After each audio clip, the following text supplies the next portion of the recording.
So Star Wars, it's giant. It influences a lot of other things. We talked about Star Trek a little bit. Star Wars, we even mentioned Starfield a little bit. So I kind of want to go back to Starfield. It's funny how all of these things are kind of coming together, but Starfield. I've been playing it on Game Pass. You mentioned earlier you're playing it on Game Pass. You're actually going to write a review for it. Yep, for Clownfish. Clownfish, okay. I'm excited for that because it's going to take me years to finish this game or complete it. I don't stick into I don't stay playing one game constantly. I actually have a giant rotation. So one day I'm playing Disney Speedstorm, the next day I'm playing Elden Ring, the next day I'm playing, whatever. So Starfield, I'm enjoying it a lot, actually. I'm enjoying it. I'm not the biggest fan of RPGs. I'm not the biggest fan of Bethesda. I've always wanted to get into Skyrim, and I played, 8 to 10 hours. Enjoyed it. I thought it was fun. It lost me. Fallout. I love the premise of Fallout. The vault, getting out of the vault. It's open world, RPG elements. I love it. I love the presentation. 8 to 10 hours, 12 hours. I fall out of it. Starfield, I see being a different story. I think I'm going to stay in Starfield's world or universe, whatever, a little bit longer because of all of its elements. So I'm not that far in it. I'm maybe 2 to 3 hours in. I just joined Vanguard, got some missions from them. Okay, yeah. So you're mad early. I'm still very early. Not exploring too much, but I'm actually more so exploring the dialogue options and the lore. I'm actually enjoying the world they're creating, and I think that's what's drawing me to it more so than a Fallout or Skyrim. I love the factions. I love the history that they're creating in the world. So I kind of have here, and I want to get your opinions on this. I don't know where you're at with your review or where you're at in the game specifically, but so far this has been extremely contentious. The scores, and I have my own take on that, and I think it's just because not that 86. What is it? 86 on Metacritic. 87 last I checked. I think it might have gone down or gone up at one point. That's what I saw getting passed around was 87. Yeah. So let's say 87. It's not that 87 is bad at all. You actually say that according to IGN, even a 7 out of 10 is a good game. Yeah, 7 out of 10 8 on out the of 10 scale is good. That's what it's listed as. An 8 out of 10 is a great game. 8.7 out of 10 technically is what this would be. Yeah. Very great game. I think the problem is when you start comparing it to other games. What I think Halo Infinite got an 8.7 or 887. There were other games that score in the 80s that I think the fans think that compare, when you compare it, they're just not on the same level. So I don't think it's the fact that Starfield has a low score. I think it's just the fact that Starfield is not being presented as better than some of these other games. You know what I mean? Yeah. And that's going to be hard. That's going to be hard to justify with a game that's this massive. And what I have experienced myself, and I want to get your opinions on this, is Starfield is huge, right? The way it's presented is it's presented like a Bethesda game, like Fallout or Skyrim, where there's this sandbox, there's this world, you're put into it, right? And you're left kind of your own devices. Yeah, there's a story, but you can kind of choose. You can choose really whatever you want to do. And I kind of have here is that Starfield is the astronomically mundane type of game. And I don't mean that in a bad way, but really what it is no matter where you go in the game, it is a vast world that is full of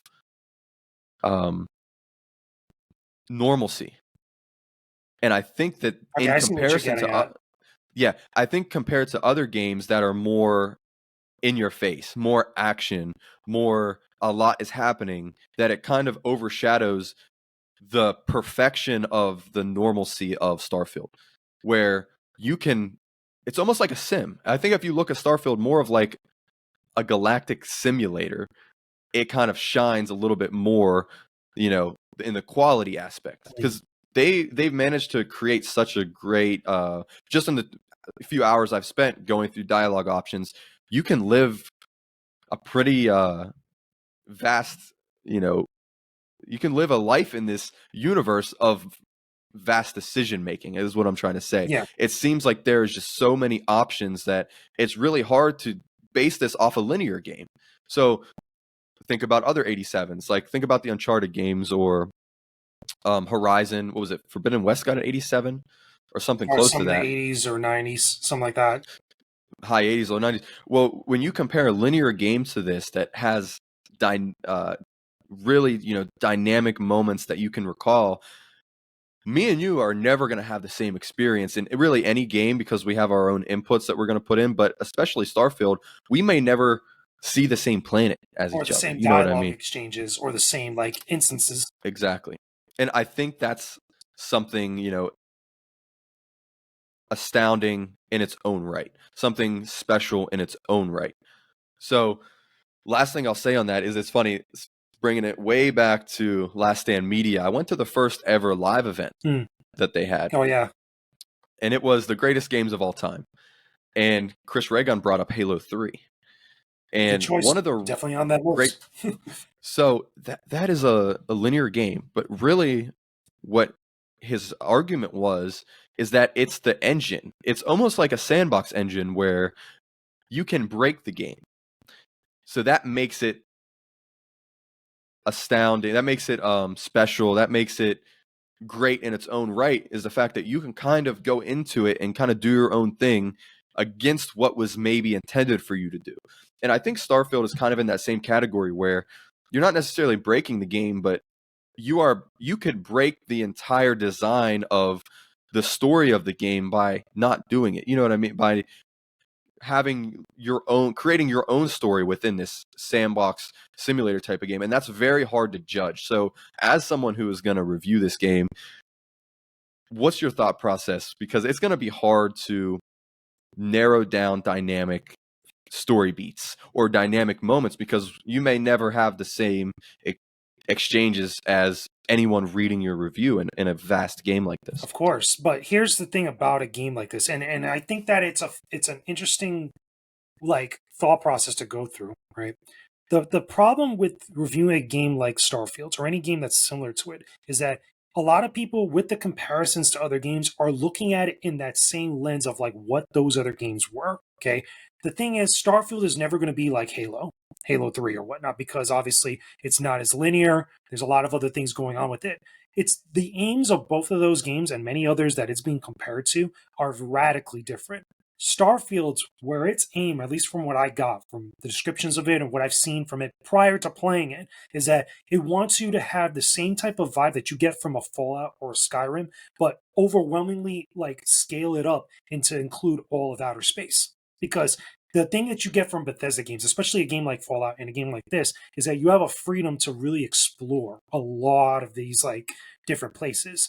That's its core aim. On top of everything else, with its own story, with its own like, different types of like branching paths and stuff. That seems to be a real big trend over the last few years with certain studios branching off paths and like permutations of a core story that you make your own in some way. That's a lot of what all of Baldur's Gate 3 is all about. Like, because Baldur's Gate 3 has a set path, but it's not like you're going to get there the same way or get to it. I see a lot of people comparing the two. The reason why they're comparing is because of like how many permutations you have within a given story. It's still your story, even though it's laid out before you a certain way with all the dialogue, decisions, etc. And that's the same thing going on with Starfield. But really, when I do my reviews, and it's not just this type of game, but any type of game, I try to look at them as like, okay, what is the core experience of this, and what is it trying to aim for and try to do? If it is successful, and how does it make me feel as I go through this?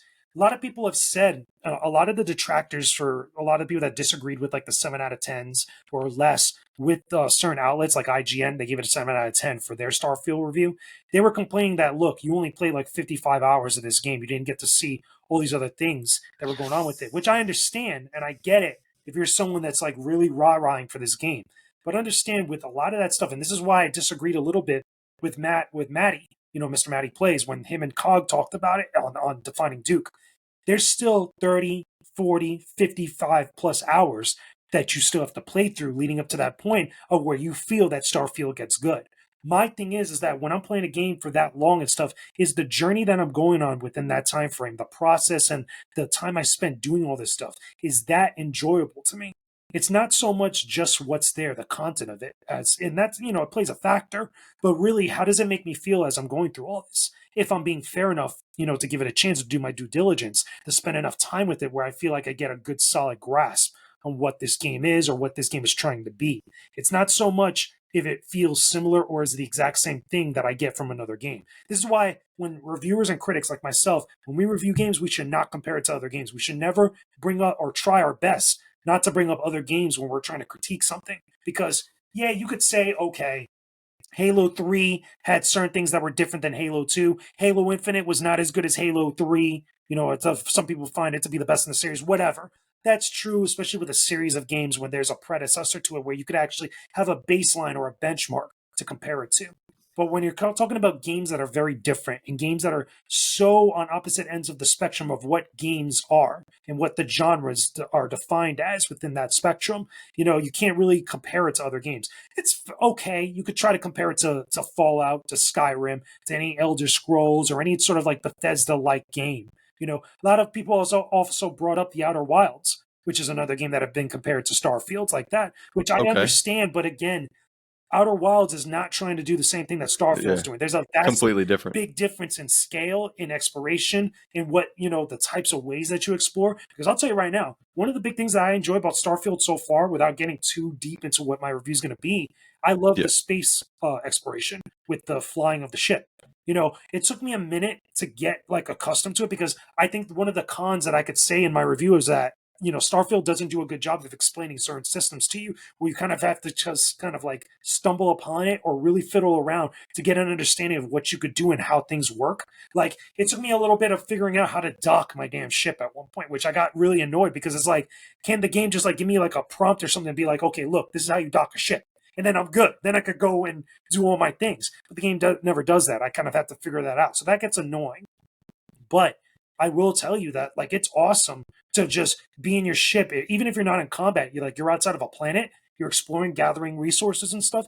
That view is freaking awesome. That's literally a space freaking view. Imagine going, and you could do this in Starfield. You could go to the moon and actually explore certain landmarks and stuff, or orbit the moon and look around, turn around and look at Earth and look at other stuff like that.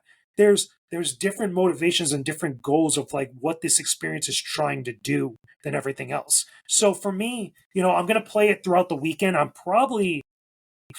I think I'm maybe 15 to 20 hours in, I think, because the weird thing about progress with a game like this is that you don't necessarily have to be doing the main quests in order to spend a lot of time with this. I just did a thing with the Rangers. I just started doing some bounty stuff with the Rangers, and I finally got my Ranger badge, I guess, whatever, to go do missions with them. But I also did the whole Mantis quest, which is a side quest that you get from the pirates that allows you to get a really dope ship and a really dope piece of armor, or a spacesuit like that, which is the Mantis set and everything else that you get from it. All that stuff is pretty cool. I spent a lot of time with it, but I'm probably not that far in as far as the main quest, which I'm probably going to end up doing this weekend, more than likely. But you're enjoying the journey. Yeah, enjoying the journey, but enjoying the experience of what that journey is. That. A lot of people said the same thing about Baldur's Gate, and I did the same thing with Baldur's Gate. I didn't roll credits on Baldur's Gate, but I did play a long-ass time with that game, just spending time with it and getting an idea of what it is. That's why, even though for a lot of us critics, myself included, we try to roll credits on a game before we, actually write our reviews, and sometimes it doesn't always work out like that. But really, you get to a point when you're playing a game, if you're being critical about it, it's okay, I get where this game is all about. I kind of get what it's trying to do. This is how I feel about it, and this is how I enjoy it. If I'm playing 50 plus hours, what's the common person going to feel like if they spent 50 plus hours? Was this enjoyable for me? Will they enjoy it? That's the type of things that I'm thinking about, especially with this type of game, but really to all types of games. I think the problem also with a lot of the discourse about these reviews is that you have a lot of people or a group of people trying to nitpick every single thing to discredit other opinions, which I think is wrong. But also, you have a lot of people that are just reviewing this game or putting out opinions about this game that are very disingenuous and not fair to it. What Stella put out about Starfield, with her whole write-up about stuff that she said she hadn't played it, you shouldn't be putting a thing like that out there about the game, knowing how volatile everybody's going to be towards you. There was just a lack of poor judgment there. There was a huge amount of poor judgment there. But the same thing with Dan Stapleton. I think Dan Stapleton should have stuck more towards his score because he was the one that reviewed it for IGN, and he gave it a 7 out of 10, and he praised it. But he also nitpicked on certain things that people really weren't feeling, he should have never gone on social media to actually just like, run through all his Bethesda reviews and all his other stuff, because I don't think he did himself any service with that. It made himself look kind of silly than anything else. And the same thing with IGN. IGN made themselves look silly when they did that Twitter Spaces where they were trying to break down and defend themselves. It's like, look, your writing should speak for itself. Your points should convey to all the people, even those that disagree with you, where you're coming from with this game. If you played it a long time, your writing should show that. You don't have to detail exactly how many hours and break it down for it and stuff. You should actually be able to articulate how you feel about it. And the same thing I felt when I was doing Baldur's Gate. I'm not a D&D player. I'm not someone that actually plays a lot of games that Larian has done. I never really played Divinity Original Sin like that, or Divinity Original Sin 2. Yeah, I haven't played any of those. But, I did feel a certain way when I was playing Baldur's Gate 3, and I could respect a lot of aspects about it. The Baldur's Gate 3 kind of reminded me about The Witcher 3, as far as the story and the amount of permutations with the dialogue and stuff. My only biggest problem with that game was the bugs that I ran into before and after the patches, which, that game has bugs that people just straight up overlook. That, funny enough, IGN did the same thing. They gave that game a 10. That game is not a 10. I can tell you from experience, from spending hours with that game, But, regardless of everybody else's opinions, it really comes down to if they're being fair, if they're being honest, if they're being genuine, and they're giving their due diligence to the experience they're trying to be critical of. Because I'll tell you right now, with Starfield now, some of those reviews, that 58 from that outlet about Starfield, that was not fair. I could tell you right now, I haven't finished it. No way this game's a 58 out of 100 or a 5 out of 10. That's ridiculous. They're just some people that just try too hard to be outliers and try too hard to stand out from everyone else, that they end up just impacting their credibility and impacting the whole conversation about certain games, whether it's this one or anything else. I feel like it's the case that credibility should drive numbers. Not nonsense. Not trying to say something or put something out in order to get hate clicks. That's a big problem in the games industry, not just with reviews, but with news and op-eds and opinions. This is why a lot of outlets are having big problems, as far as how they're trying to, interact with other people, how they're trying to generate an audience, and why they're not retaining an audience, and why they're going through a lot of issues. This is why Last Stand Media, believe it or not, as much as some of these people in the games industry don't like them, why Last Stand is doing so well, and why it's got the biggest PlayStation podcasts on the internet right now. Oh, through Patreon, no less. There's a lot of things that are all compounding and working together at the same time that really make a lot of this discourse and a lot of these conversations end up being a mess when it really shouldn't. Because I think that Bethesda's did a hell of a game as far as their ambition, what they're doing, because they were working on this for 5 years. I think it is not longer and stuff. But we could be critical while also being fair and really praise a lot of the work that went into this stuff. I completely agree with you as somebody who does not write reviews or who is not a critic. I would do a podcast. But thank you for because you are actually going to write a review on this. Yeah. So we get a little insight into what your process is. Yeah. Your review is going to speak for itself. Yeah. It's going to be backed up by the words in your review. And you don't have to justify it. And that's what I do with all my reviews. Because again, this isn't I've written only 10, 20 reviews. I've written over 600 to 700 plus articles over the last 12 to 14 years that I've done. And not all of them are reviews, but I've done a lot of reviews. So I know how to review a game, and on top of movies and stuff. But really, when it comes to games, I know how to look at a game critically and actually tell and convey whether I like it or not to the people that look at it. That it's so interesting hearing the thought process of that. And you're right, it should be about being genuine, not disingenuous. But I think what happens is obviously the messiness and the hostility drives the hate clicks. It gets you the views, it gets you the numbers. Being the outlier gets you the numbers. And if the easiest way to be the outlier is to give into the hate clicks and just the absurdity of some of the reviews. I mean, it's just they don't even.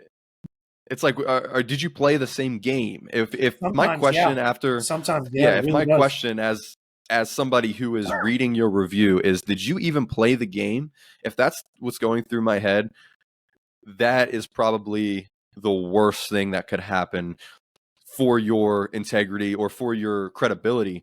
as a critic or reviewer or Now there's whatever. a thing that comes with that, though. There are actually two things. Number one, not everybody is going to be as fair or genuine when they look at your reviews. Sometimes there's just some people that are just looking for dissenting opinions just to disagree with them on Yeah. social media. Okay. A lot of time on both sides, some of those people should not be on social media. They should just log off literally because they go looking to fight with people, and that's never a good thing. That's a horrible thing, even for people in the media. There's some people that work for these larger outlets that end up going to look for problems, or it feels like they're going to look for problems.